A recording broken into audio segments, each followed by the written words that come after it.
జనగామ జిల్లా పాలకుర్తి నియోజకవర్గం దేవరూపల మండల కేంద్రంలోని మండల ప్రజా పరిషత్ కార్యాలయంలో 60 మంది లబ్ధిదారులకు 60,06,960 కళ్యాణ్ లక్ష్మి షాదీ ముబారక్ చెక్కులను పంపిణీ చేసిన పాలకుర్తి నియోజకవర్గ ఎమ్మెల్యే మామిడాల యశస్విని రెడ్డి. ఈ సందర్భంగా ఎమ్మెల్యే ఈ కార్యక్రమంలో ఎంఆర్ఓ మహిపాల్ రెడ్డి, దేవరూపల మండల కాంగ్రెస్ పార్టీ అధ్యక్షుడు నల్ల Sriramulu, MPO Suresh, Congress party senior నాయకులు ధర్మారెడ్డి, సురేష్, ఎస్సీ ఎస్టీ అధ్యక్షులు నాగరాజు, సజ్జన్, బ్లాక్ కాంగ్రెస్ అధ్యక్షురాలు తారా, యూత్ కాంగ్రెస్ అధ్యక్షుడు వెంకన్న, నాయకులు, కార్యకర్తలు తదితరులు పాల్గొన్నారు.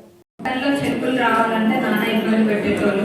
ఎవరు ఏ పార్టీ అన్న చూసి వేరే పార్టీ వాళ్ళ అయితే ఆ చెక్కులు వాళ్ళ ఇంట్లోనే పెట్టుకోవట్లేదు, పార్టీ మాత్రమే ఇస్తామా, లేకపోతే కొంతమంది వసూళ్ళ బ్యాచ్ వాళ్ళు వసూలు చేయడం, డబ్బులు వసూలు చెక్కులు ఇచ్చేటోళ్ళు. ఇప్పుడు ఎక్కడ కూడా అట్లా చేయకుండా లీడర్స్ కూడా కాంగ్రెస్ పార్టీలో ప్రజా ప్రభుత్వంలో అట్లాంటివి ఏమీ జరగకుండా ఎవరే పార్టీ అన్నా చూడకుండా చెక్కులు ఇస్తున్నాము. ఎందుకంటే ఎవరైనా అర్హులైన వాళ్ళే అప్లై చేసుకుంటారు కాబట్టి ఎవరే పార్టీ అన్నది లేకుండా మొహం చూసి ఓటు పెట్టట్లేము. ఒక్కటి కూడా మీరు కూడా ఈ ప్రజా ప్రభుత్వంలో ఒకటి గమనించాల్సింది ఏంటంటే అన్ని లక్షల కోట్ల అప్పు ఉన్నా కానీ ప్రజా ప్రభుత్వంలో ఒకదాని తర్వాత ఒకటి అన్ని పథకాలు కూడా అమలు పరుచుకుంటూ ముందుకెళ్ళడం జరుగుతుంది. మీరు చూసినట్టయితే రుణమాఫీ కూడా 21,000 కోట్లు అయింది. ఇంకా మిగతా 10,000 కోట్లు కూడా త్వరలోనే చేస్తారు. మళ్ళా ఇల్లు కూడా త్వరలో ఇల్లు మన సర్వే అవన్నీ కూడా అయినాయి కదా.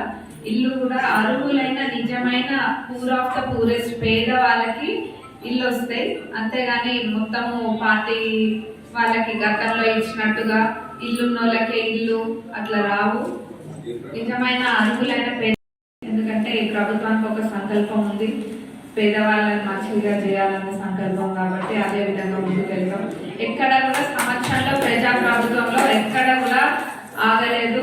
అన్ని పనులు ఒకదాని తర్వాత ఒకటి చేసుకుంటూ వస్తున్నాం. 200 యూనిట్ల కరెంట్ ఫ్రీ అయినా, 500 గ్యాస్ సిలిండర్ అయినా, ఆరోగ్యశ్రీ 5 లక్షల నుంచి 10 లక్షలకి పరిమితిని పెంచడము, మహిళలకి ఉచిత బస్సు ప్రయాణం, ఇవన్నీ కూడా మరి సంవత్సరంలోనే ఇది చేసినాం. మరి వాళ్ళు 10 సంవత్సరాలలో చేయని ఎన్నో కూడా మనం ఒక సంవత్సరంలో చేసి చూపించాం ప్రజా ప్రభుత్వంలో.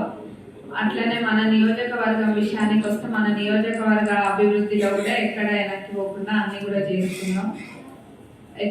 అభివృద్ధికి వెనక్కి పోను, ముందే ఉండి అన్ని చేస్తాం. మీకు దానికి మీ అందరి సపోర్ట్ కూడా కావాలని కోరుకుంటున్నాం.